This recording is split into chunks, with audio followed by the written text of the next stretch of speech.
भारत में फिर एक बार बनने जा रही है मोदी सरकार। या अब पहले जैसा कमजोर मुल्क नहीं रहा है, अब इसकी ताकत पूरी दुनिया में महसूस की जा रही। तो मोदी ने हमेशा इंतहा पसंदी कह लें, दहशतगर्दी कह लें, मुस्लिम दुश्मनी कह लें, पाकिस्तान के खिलाफ भाषणबाजी को अपना हथियार बनाया इंतखाबात जीतने के लिए, और इसी बुनियाद पर इंतखाबात जीते हैं। भारत के मुसलमान हों या भारत के अछूत हों या भारत के क्रिश्चियंस हों या भारत के लिबरल्स हों या भारत के सेकुलर लोग हों, वो नेचुरली इस रिजल्ट पे अपसेट होंगे। अमेरिका ने इंडिया को कहा है कि इंडिया मदर ऑफ डेमोक्रेसी है।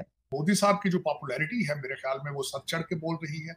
उनका इलेक्शन जीतेंगे और एक लैंडस्लाइड करेंगे, इसमें कोई शक नहीं है। इनका जो सर्वे किया था 543 सीटों में से उसमें एनडीए के खाते में यहां पर 390 सीटें जाती हुई नजर आ रही है। वही इंडिया गठबंधन जो है वो 100 से भी नीचे जाता हुआ नजर आ रहा है। अदर्स के खाते के अंदर 57 सीटें। आईएमएफ से क्या डीलें की है इन्होंने जो आवाम की गर्दन काटी? ठीक है आईएमएफ की डील्स को ओपन करें। खबर ये कि पाकिस्तान ने 2 बेसिस बलूचिस्तान में दे दिए हैं अमेरिका को। एयरपोर्ट्स और जो PIA है वो ऑफर किया गया है कि ये जी अगर सऊदी अरेबिया इसमें इंटरेस्टेड। इसी के पैरेलल पाकिस्तान के फॉर्मर फाइनेंस मिनिस्टर ये कह रहे हैं कि इस बार Pakistan future is at stake होंगी। तो आपको नहीं लगता कि भारत को ये अननोन गनमैन जो है वो भेजने बंद करने पड़ेंगे? How do you see this? Sir पहली बात तो ये कि भारत भेज रहा है, इस बात का कोई सबूत अभी तक हमें नहीं मिला। 3 साल से कहा जा रहा है कि ये अननोन गनमैन आ रहे हैं और लोगों को मार के जा रहे हैं। 20 के करीब लोग मारे गए 3 साल में, जो रिपोर्ट्स वगैरह या इधर उधर न्यूज़पेपर्स में जो आ रही हैं। तो 3 साल ये हमारी नंबर 1 एजेंसी कर क्या रही थी। और मोदी को हमेशा जो कामयाबी है ये भी जरा सुन लीजिएगा, शुमाली रियासतों से मिली। इंडिया विल राइज, लेकिन इंडिया की राइज होगा अगर वहां पे मोदी साहब या किस तरह मोदी साहब की तरह का नेशनलिस्ट लीडर आगे आएगा तो फिर तरक्की कर पाएंगे। तो हमारे दाखिली मसाइल बहुत ज़्यादा हैं, सिक्योरिटी के इशू हैं, महंगाई के इशू हैं, काफ़ी और भी इशूज हैं। अब इससे क्या होता है? आपका प्राइम मिनिस्टर, चीफ मिनिस्टर की पोजीशन क्या है? ये चीयर लीडर है। इनके साथ कौन कौन इनको देख रहे हैं? इनकी ब्यूरोक्रेसी, इनकी टीम इनको देख रही है। अगर वो इस तरह बिहेव करेंगे तो फिर जो दूसरे साथ सियासतदान है और दूसरे ब्यूरोक्रेसी है वो किस तरह बिहेव करेंगे? वो तो लोटन डालेगी ना, वो तबाही फेरेंगे वो तो जब चीयर लीडर ही आगे जो लीडर ऐसे हों तो फिर आप अंदाजा लगाएं ना मुल्क किस तरह चलेगा भाई। नमस्कार दोस्तों, स्वागत है आप लोगों का हिंदुस्तान स्पेशल की एक और नए वीडियो में। दोस्तों जैसे जानते हैं कि आज से इंडिया में इलेक्शन चालू हो चुका है और 4 जून को ये पता चल जाएगा कि कौन इलेक्शन जीता है। दोस्तों अगर हम इलेक्शन की बात करें तो इंडिया से लेकर पूरी दुनिया में जानते हैं कि एक बार फिर से नरेंद्र मोदी जी की सरकार आई है और जब से नरेंद्र मोदी ने 400 पार का नारा दिया है तब से इंडिया ही नहीं बल्कि दुनिया के दूसरे देशों में भी इसके ऊपर काफी ज्यादा बातें हो रही हैं। दोस्तों दरअसल इस वीडियो में जैसे कि आपने इंटरव्यू में देखा कि फिजा खान कितना ज्यादा जो है वो इस पर गुस्से में, क्योंकि वो जानती है कि अगर एक बार फिर से बीजेपी यानी कि मोदी गवर्नमेंट आती है तो इसका काफी ज्यादा नुकसान पाकिस्तान को झेलना पड़ेगा, क्योंकि जो इंडियन गवर्नमेंट लगातार पीओके को बर्बाद करती है उसका स्टैंड इस इलेक्शन के बाद तो क्लियर ही हो जाएगा, क्योंकि 2019 इलेक्शन के बाद आर्टिकल 370 और 35 को हटाया गया था। तो यही पाकिस्तान में कहा जा रहा है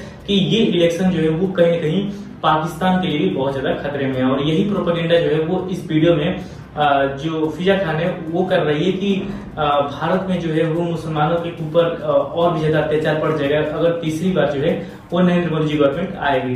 तो दोस्तों चलिए वीडियो में चलते हुए देखते हैं कि जो फिजा खान है वो कितना ज्यादा इस बात से जल रही है कि एक बार फिर से 4 जून को नरेंद्र मोदी जी जो है वो तीसरी बार प्राइम मिनिस्टर के लिए शपथ लेंगे। भारतीय इलेक्शन की अगर मैं बात करूं तो मोदी ने हमेशा इंतहा पसंदी कह लें, दहशतगर्दी कह लें, मुस्लिम दुश्मनी कह लें, पाकिस्तान के खिलाफ भाषणबाजी को अपना हथियार बनाया इंतखाबात जीतने के लिए, और इसी बुनियाद पर इंतखाबात जीते हैं। और मोदी को हमेशा जो कामयाबी है ये भी जरा सुन लीजिएगा, शुमाली रियासतों से मिली है जहां पर क्या है, गुर्बत है, जहालत है, और इसीलिए मोदी अपने झूठे भाषण से, ड्रामेबाजियों से शुमाली रियासतों में रहने वाले बेचारे मासूम गरीब हिंदुस्तानियों को आसानी से बेवकूफ़ बना लेता है। देता उनको कुछ भी नहीं है, ऐसा भाषण बस बोलता है, उनके जो मजहबी जज्बात हैं उनको उभारता है और फिर इसे वोट में बदलकर कामयाब हो जाता है। अब मसला क्या है? मसला ये कि खाली यहाँ से कामयाब होकर ये हिंदुस्तान के सेकुलर आइन को नहीं बदल सकता। इसके लिए ज़रूरी ये है कि बीजेपी जनूबी रियासतों से भी कामयाबी हासिल करे और भारतीय लोकसभा में इतनी अक्सरियत हासिल कर ले कि भारत के सेकुलर आइन को हिंदुइज्म के आइन में बदल सके। इसलिए इस बार मोदी की नज़रें जनूबी रियासतों पर लगी हुई हैं, जहां कारोबार है, बिजनेस, तरक्की करती हुई मईशत है, जहां के बाशिंदों की फीकस आमदनी बाकी रियासतों से बहुत ज़्यादा है। अब इसीलिए नरेंद्र मोदी की राल टपक रही है। वो उन रियासतों को काबू करना चाहता है, लेकिन मसला ये है कि यहाँ के बासी एजुकेटेड हैं, पढ़े लिखे हैं, बाशऊर हैं। वो मोदी की चिकनी चुपड़ी बातों में नहीं आने वाले।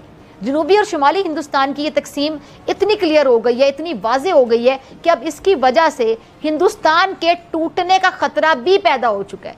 और ये बात आलमी जरीदे ब्लूमबर्ग ने अपने तज्जिये में कही है। मैं रिपोर्ट के कुछ हिस्से आपके साथ शेयर कर लेती हूँ, ज़रा सुनते जाइएगा। इसके मुताबिक भारत इस वक्त बाकायदा 2 ब्लॉक्स में तकसीम है।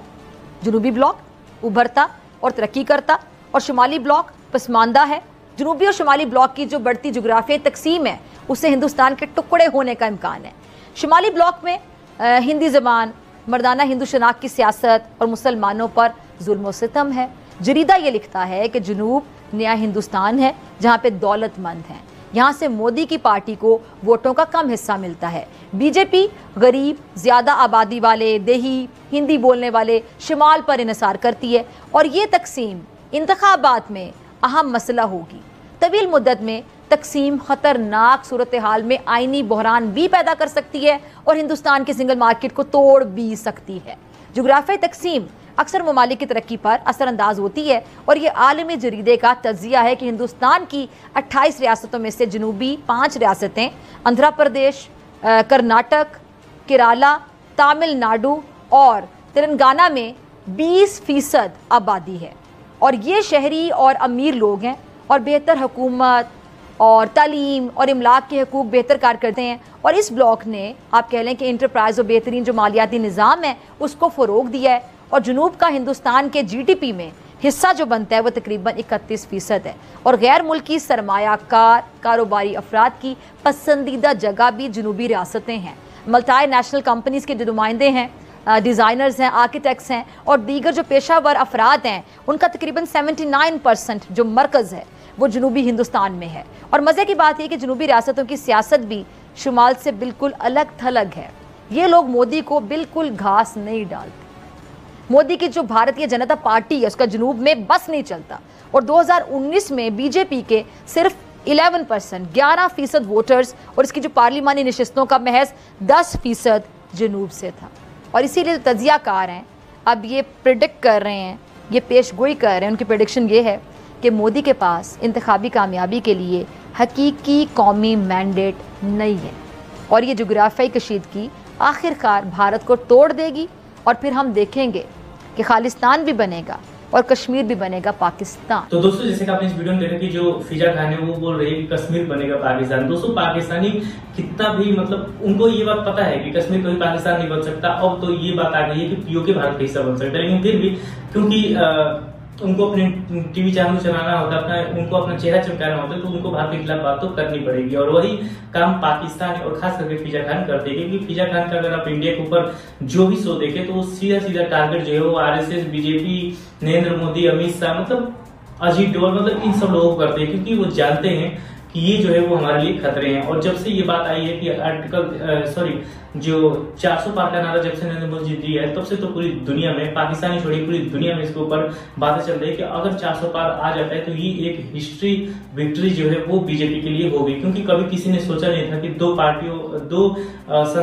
सांसदों वाली पार्टी जो है वो इतनी बड़ी बन सकती है कि देश में 400 पार का नारा तक जा सकती है। तो दोस्तों, अब तो देखने में बात हुई कि आज जो इलेक्शन चालू हुआ है वो 4 जून तक कितनी सीट बीजेपी को आता है। लेकिन ये बात तो बिल्कुल सही है, पूरी दुनिया ने ये बात कही है कि बीजेपी एक बार फिर से तीसरी बार जो है वो इलेक्शन जीतने वाली है। तो दोस्तों, कहीं ना कहीं पाकिस्तान में इसका ज्यादा खौफ है, और पाकिस्तान को ऐसा लग रहा है कि अगर तीसरी बार प्राइम मिनिस्टर नरेंद्र मोदी बनते हैं तो फिर पीओके पे जो खतरा है वो पाकिस्तान का बढ़ जाएगा, और साथ ही साथ जो चाइना है उसको भी इसके ऊपर काफी ज्यादा डर सता रहा है। दोस्तों, बस वीडियो में इतना ही। आई थिंक आप लोग वीडियो अच्छा लगा होगा। वीडियो को लाइक और चैनल हिंदुस्तानी स्पेशल को सब्सक्राइब कर लें, क्योंकि हम अपनी इंटरेस्टिंग वीडियो लाते रहते हैं। मिलेंगे इस वीडियो से, तब तक के लिए हिंदुस्तानी स्पेशल।